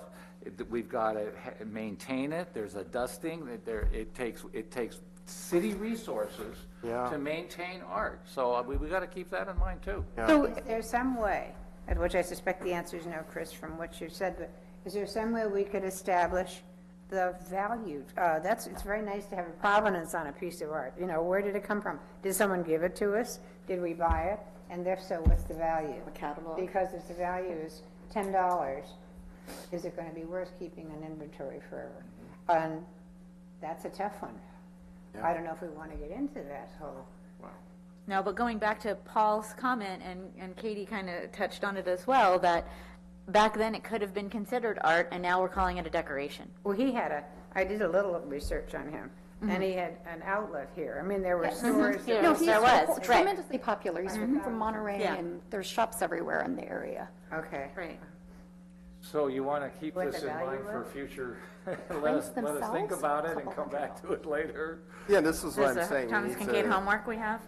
to think about it, Book-smart tomorrow. and maybe we need to check with, we come back to, you ask your spouses, significant others, your kids, and say, hey, if we had a Thomas Kincaid print in our house, would you consider that art? Actually had a And, real. just to get the pulse of the community. So I mean, right now, you could walk into Booksmart and purchase stretched, maybe 18 by 18, a stretched canvas. It's not signed and numbered, but it's not numbered, but it's a Thomas Kincaid print on a stretched canvas. would it It's about be for $100. Booksmart? I want to say those are about $100.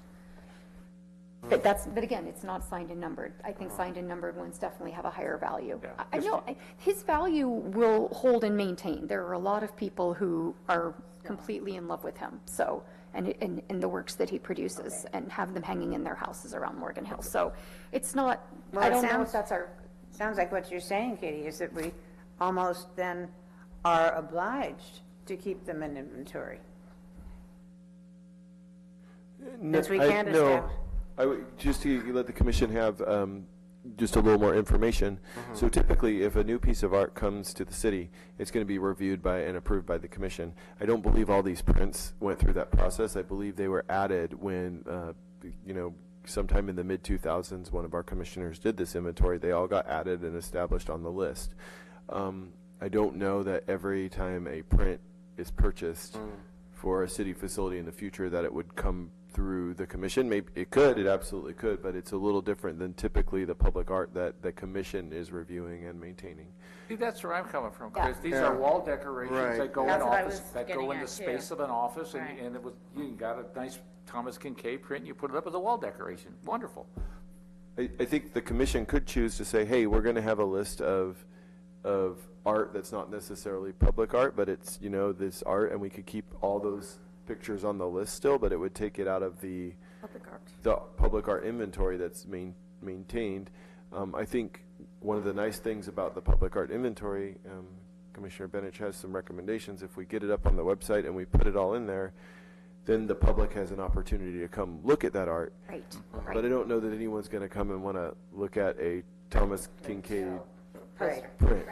So again, that's my question, what's really the purpose of this exercise in this inventory, in this list? There's just to have a record, right? And then I agree with you that its main prominence is to be featured so people can go and take a look, take a public art tour of what Morgan Hill has to offer. Right, and then everything on the list would participate in the deaccession process. So in order to get rid of a print, it would come through, or get rid of a piece of art, it comes through the commission before the art goes away. But to Commissioner Benich's point, do we need to do that for every print that we have?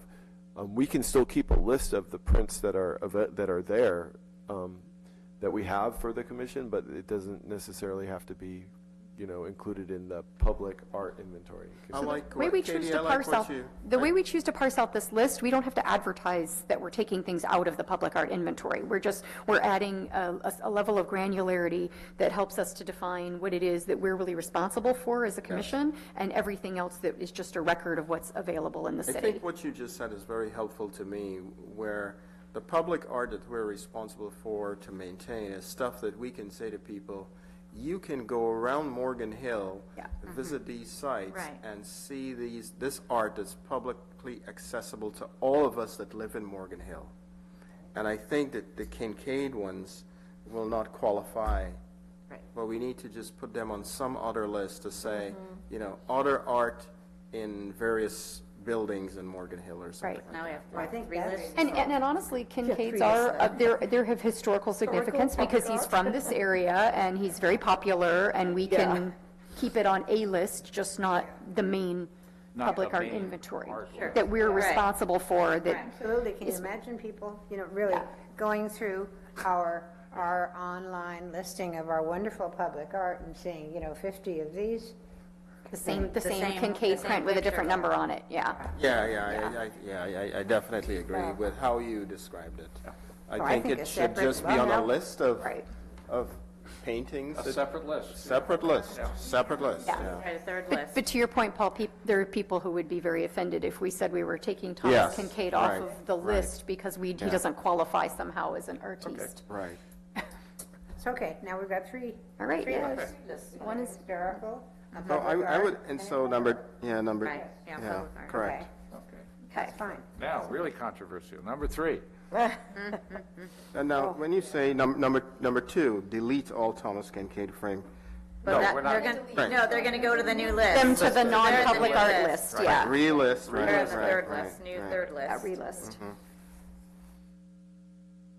Okay. Sister Cities Cabinet. Now, remove Sister Cities cabinet, the art inventory. What do you say? What is in it? Oh, my God, I couldn't even, it's a bunch of stuff. Curio Cabinet of Curio, Tchotchkes. good word, curios. That's what it is? Yeah, so I would remove it. Yeah. But does it represent all of the sister cities? It does. It's culture. It's not, there might be one or two pieces of things in there you might consider art, Yeah. but it's mostly It's, craft. it's like a memorabilia cabinet. So it's Yeah. Crafts and culture, right, it's yeah, cultural like- crafts and like memorabilia. artisan, Stay like there. local We're not artisan going to work. destroy it, but it's there, And it doesn't need to be but an it doesn't need to inventory. be inventoried and And- maintained and all that. Right. We're not responsible for Exactly, maintaining that as yeah. public art. And I would definitely also note that none of that art comes through approval from the commission. The Right. Sister Cities Yes, Committee brings they're- it. the Sister Cities is responsible for refreshing that How did it get into the art inventory in the first place? because somebody walked around and wrote it down on a list. Because it got written down. Yeah. Now, all the historic photographs. I think we've talked about putting that in the separate list. Yeah, I think we should include Yes. that with a list Yeah. of everything Good else. list. To and Kathy's point, we Yeah. record it. Yep, Yep. historical. Right. Value. Can we just go back to number 3? So the remove the sister cities cabinet, just remove the entire cabinet or just? No. No, remove it from the inventory We're list. just taking it off the public art inventory list. list. Yeah, yeah, We're yeah. not- It's not, it's going to stay where it is. Right, well, Gotcha, okay, okay. but to be It won't be clear, listed. but Bob, to be clear, if you read your sentence, you're saying remove it from art inventory, know. but it actually should be art inventory list. Give me better wording, or I'm saying, Chris well, it can should be fix the list on wording. the end, and then that way it's From the clarified. inventory list. List. I mean, I think, so we're gonna come up with our formal public art inventory. We're gonna have other lists, but we're gonna have one public art inventory. And then we're gonna have other lists of things we're tracking, which can Right. include all these things. I think the Sister Cities, to the point, it's managed by the Sister Cities Committee. Right. And the staff at the CCC helps them, so I'm not sure. Doesn't even need to go on our miscellaneous list, is what you're saying, is what I'm hearing. Yeah, and it could They be maintain it. located on the city website under the Sister Cities section, just. Okay, right.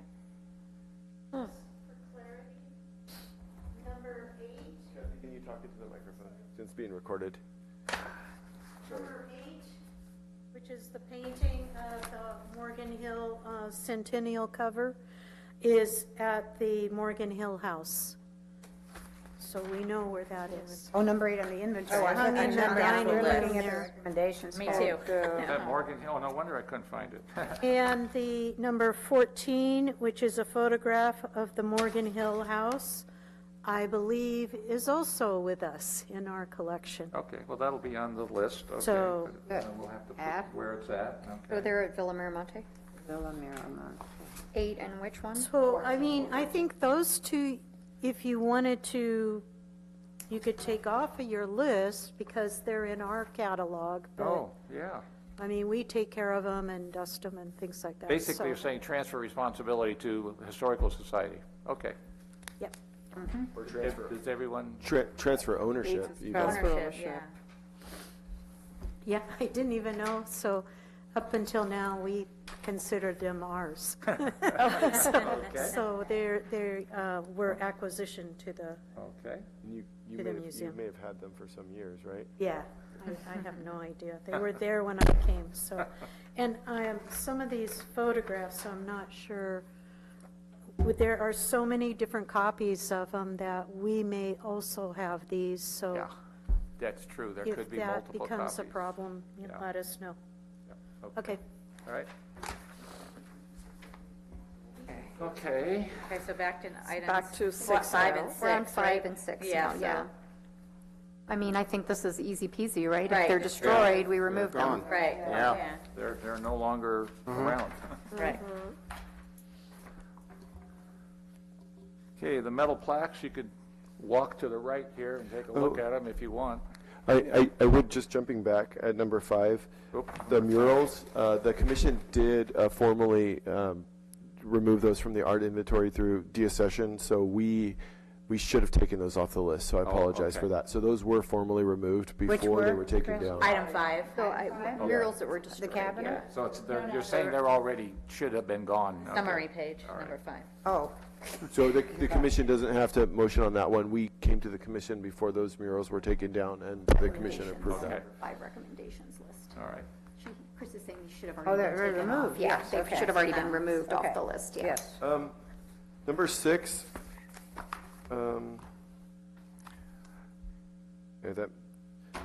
there is one piece of art, the tile art, that never was hung, and that may be that piece.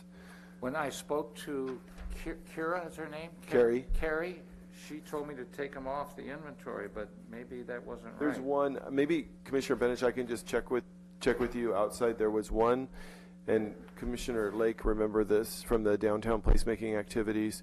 We had, I can't remember his name, but he did the vases that were out front of the old pop-up park that came down, but he did another piece of art that could never find a place to put it. Oh, and really? we may still have that. Oh, So yeah. I will look into that and maybe get with you offline, Commissioner Benich. For the other commissioners, this is item on the inventory list 36 and 37. Okay, thank you. Number 6 on my specific recommendations relates to number 36 and 37 Okay, in the got it. inventory Great. list. And 36 was destroyed when it fell apart, basically. So it Oh, should just wow, be okay. removed. Yeah, so 36 can be removed, and the one I'm talking about is 37. Okay, so we'll have to leave that one open. Okay. Okay. All right. So we are to number 7. The 7. wood and metal plaques, if you want to walk around, they're right down here. Right, But again, that In to the me is not inventory. art.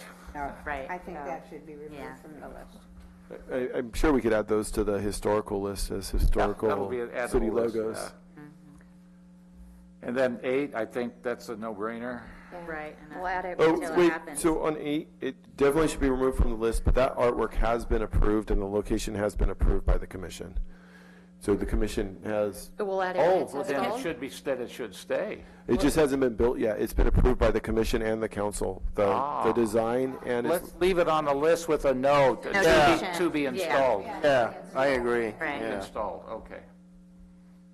Let's not remove it, yeah. All right, good. Right, because then we'll have to go back and Chris will have to I research said it all for earlier, us the again. number 9, the clay model. The clay model is a maquette. The maquette is a model for a piece of art, so I think that could qualify. Because that should definitely still be in our Right, yeah. inventory. Added, yeah. So, Chris, then, if we end up adding this to the list and voting on it, or however the process is there funding then? Is there automatic funding to get a descriptive plaque and all that for that? I think the community center can work with you guys to do that. Okay. I don't think that will be too expensive, so I think they can help And that's you with similar to number 10 about adding a descriptive plaque, and number Right. 11, actually, they all need plaques. Yes, yes, So there, yeah, right. that's, yes. Yeah, and I think for those 3, I think none of those have been formally added as art. I know specifically the skate park component did not go through the public art process, I don't believe. It actually was the Youth Action Council that worked on it with the person who was working on the skate park project, and they developed that art. It actually was a contest, and the winner of the contest got to design the artwork. But I think that if we add those, the commission would formally recommend to the council that those are added to the art inventory. And I think we should Okay, add so it. then Yeah, have to we do that, should. Right, and then to do the formal. Okay. So does that 9, 10, and 11 all fall in that category? Yes. Well, 9 is just, we just need a new plaque for it. Plaque. And it's, because it's already been accepted, I don't hasn't think it? the Has clay 9 model been has accepted? I think, I mean, the actual sculpture's been accepted and Okay. is out on Depot Street, but the model of the sculpture is, Oh, That's right. a kind of. I mean, you could catch-22, just, I because think if you it's the could include model- it as recommending it be included. Okay, right, Because I think this will all go as one action to the council, so it wouldn't hurt. right. Yeah, number 11 relates to item 3 in the inventory list. Oh, does it? Okay. So it's That's number it's official 3. public art, it just needs to get a plaque? It's artist name, date, and description plaque. Yeah. Now, before we get to 12, I forgot to put down one other potentially controversial item, and that relates to item 15 on the inventory list, the detailed list, and that is the framed text, which is a poem, The Pride of Santa Clara Valley. And it's in the, it's in the Civic Center? Yeah, it's in the Civic, it's listed in the Civic Center. CCC. But it's a framed poem. And the question is, Move to historical is value? that Or the art? miscellaneous, because it's not historical. I thought that was literature. Yeah. So can it go in the that miscellaneous counts, yeah. list? Yeah, I don't know. Thomas Kincaid? Or do we just add it to the one with the framed prints? of Right, the that's what I'm saying, our photo- yeah. miscellaneous list. Miscellaneous. Right, the Miscellaneous miscellaneous list. Yeah, I would take it off of the, yeah. Yeah. Okay. Miscellaneous. This is nice. It's nice. Literature is fine. Yeah. Yeah. Literature's fine. So that brings us to our electrical utility boxes, and I was confused as to whether there were 10 or 11. I counted 11. There's 11. There are 11. 11, okay.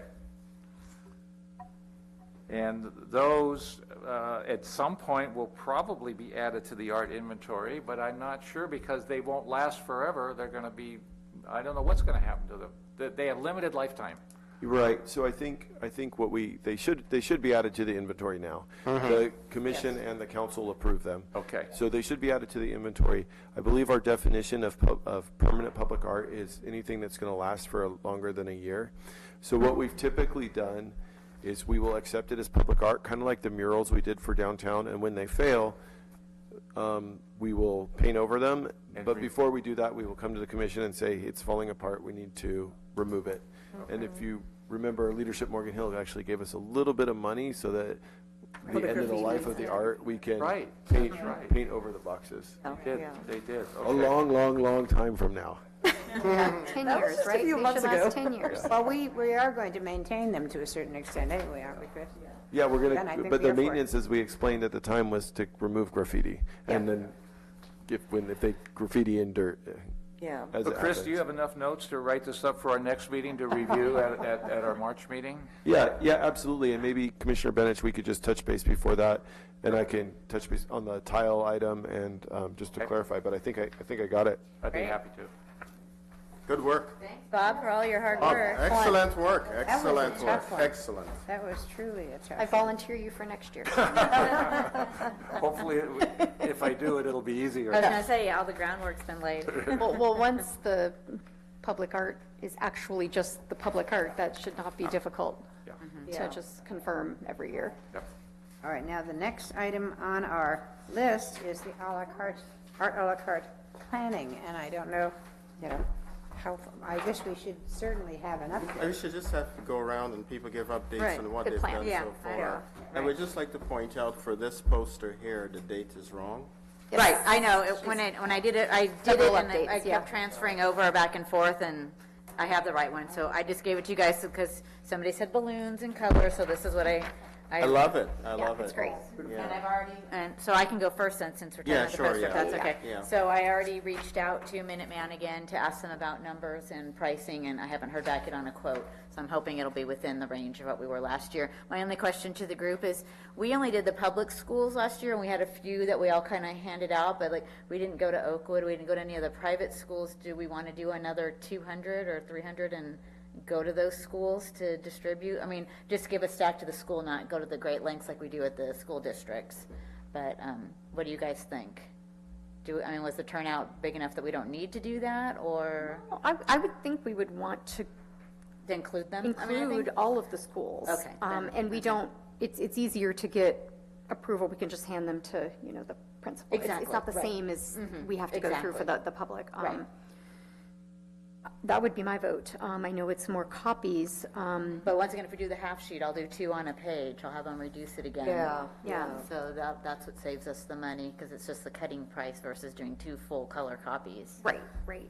Well, Katie, I think that your idea of including them all is good. We don't want to leave children out. Right, right. Last year, we did not include them, and that was my notes from last year carry over to this year was, do we Yes, want to good- do good that? thought. So, okay, then I'll add some for, I'll reach out to those schools and get a rough estimate of how many more. Okay. And see what it's All going of to the be. private schools and, okay. Right. And then once I have a couple of other printers as well. So once you have that estimate from Minuteman, can we maybe see what? Well, I'm going to refer back to Chris, because because it's something for the city, do we have an obligation to use a certain printer or not? No, and actually, you guys fund the printing from you guys pay from the nonprofit from Right, we El use Toro, the- so yeah, the money you came can use from- whoever you want. Oh, then that'll be a lot easier. Okay, Yeah, then. yeah, because I think we can do a little bit better than, And Okay. it'll be even, yeah, and Okay. they'll give me a discount, so. okay, cool. I just thought we were under having to do it with a local, so, okay. So, Then yeah, problem so solved. we'll get a I'll say couple of, thanks, but no yeah, yeah. Okay. And then, Any item like that, I think would be nice to get bids on. Yeah. Yeah. yeah, and we so can on figure that this, out. the 27th, Yeah, 11, right, you know that. and then, 11, can right. you do me one favor?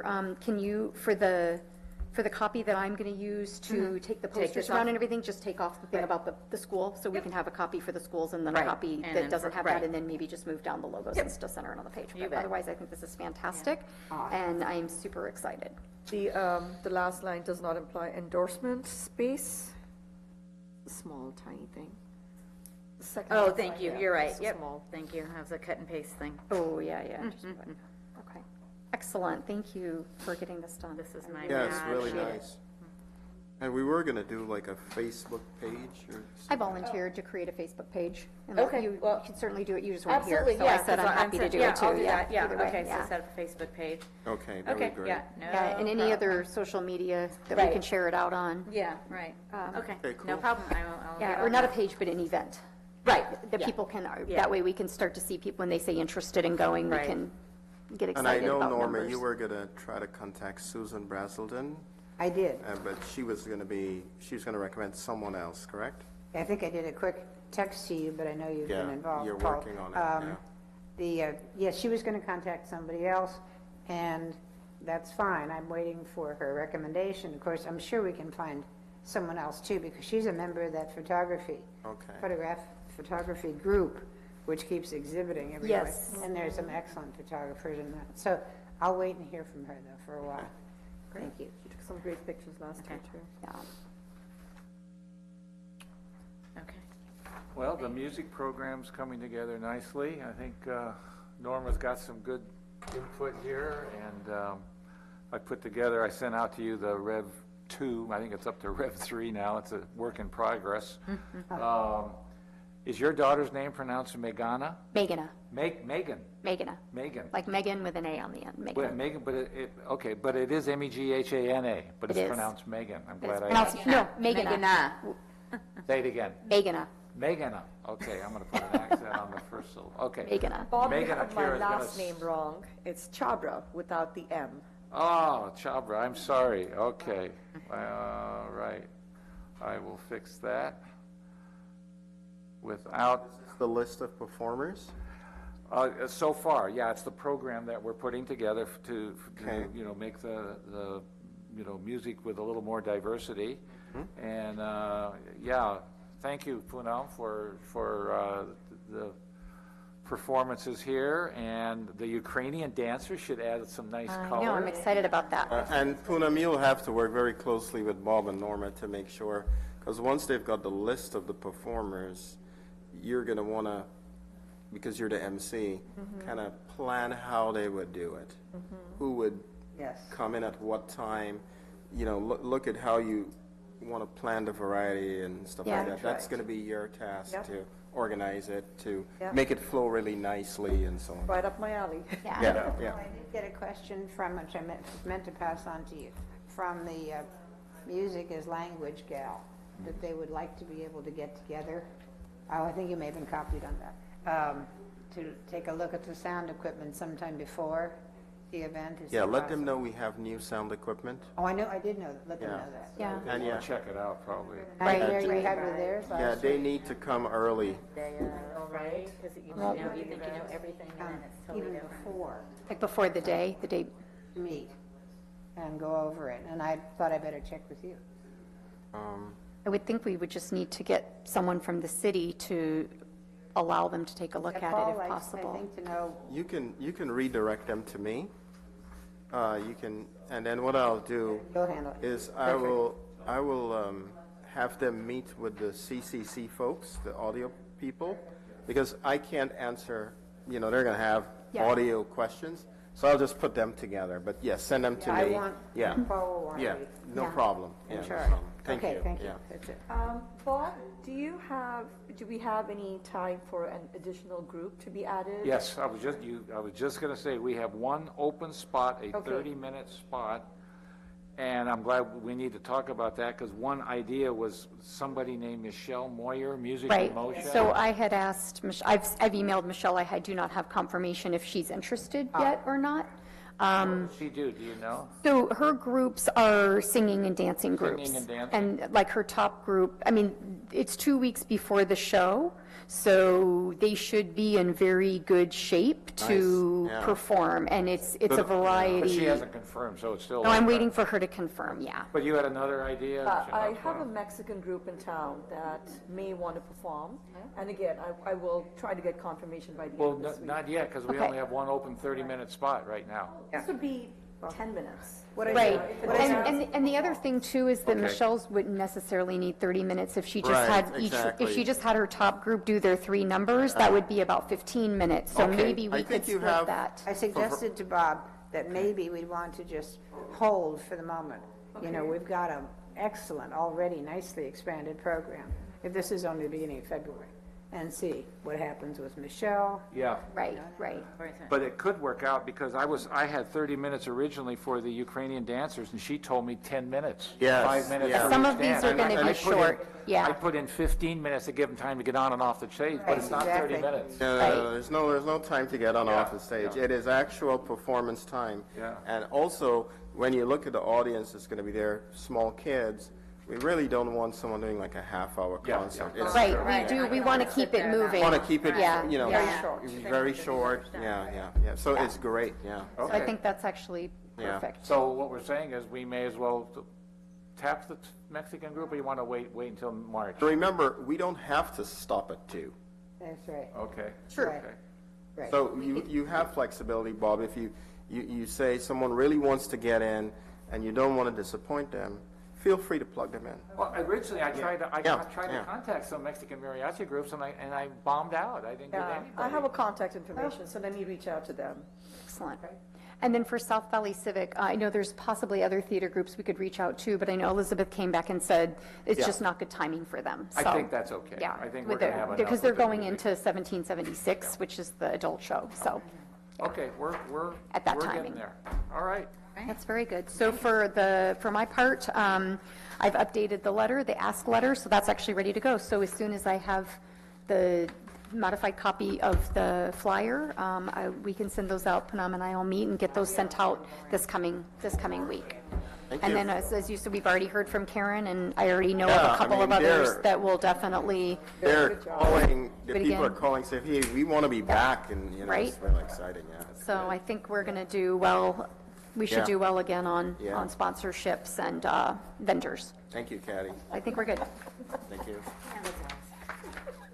All right, is there it for me? anything else we need to address she this did it for so evening many having to do years. with art à la carte? No? Nope. No, that covers that. We're good, All right. Well, we have one item left on the agenda, and maybe there won't be very much of anything we have to discuss on that tonight, which is the commission work plan. Any I major motion we updates on table that? it for next time. Yes, I would Yeah, agree. I Second. agree. Table. Second, Yes. yeah. Good. Third. All in favor, say aye. Aye. Yes. All right. Any announcements? Chris, no announcements? Yes, I have one. You have one. Actually, thought you guys were going to go a little bit longer, but Teresa Stevenson just left, and she is the one working on the Loki owl sculpture, which also is approved. by the commission to go on the trail, which the bench and the rock where it's going to sit are in place. And she's thinking it might be ready to go in like a couple more weeks. So she's going to be notifying everyone on the commission of whatever kind of unveiling ceremony they're going to do for that sculpture. So just be on the lookout for that email because it may come before the next commission meeting. Okay. And then, That by email.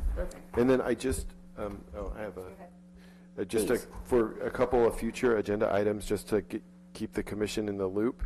There's 2 items coming next month that I wanted to give you a heads up on ahead of time to prepare. The first one is one we've done the last couple of years which is a youth, supporting a proclamation for Youth Art Month by the City Council. Yes. So they will be here, I believe, on our meeting date, which I think is the 5th.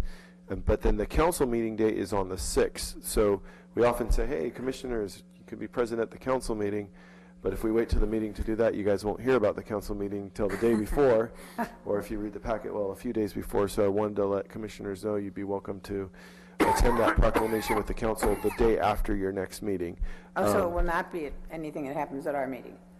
There will be. They'll come and tell you about the County Office of Education is going to come and tell you about the Youth Art Month and what happens during that month. Okay. And then you will hopefully recommend the council provide the proclamation, which the commission has done before. But then the council the next day would do the proclamation. However, we always invite the commissioners to attend, but it's last minute, so I'm trying to give you advance warning. And it may be a good opportunity for the commission to say, hey, March is Youth Art Month, and we're following it up with Art a la carte, and you guys should be out to support us. So you could do that at the same time if you wanted to attend. Okay.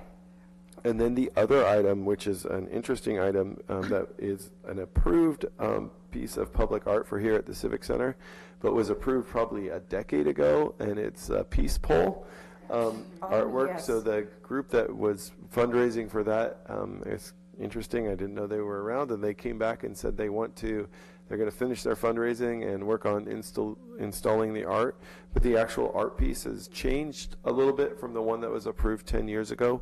So we're going to bring the design back to the commission for review, and then the council for review in March as well. So you'll see that art piece as well. So I wanted to give you a heads up. So Thank you it's not very just much. sprung on you from nowhere, even though it kind of seemed to be. Jennifer Ponce I knew it was making a comeback. I know. No.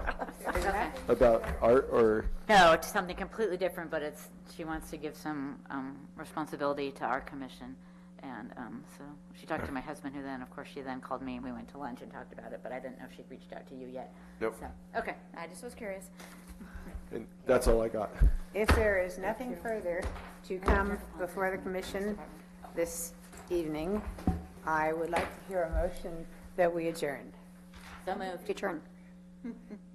Seconded? Yes, thank you. All in favor? Aye. None opposed, funnily enough. Thank you very much, everybody.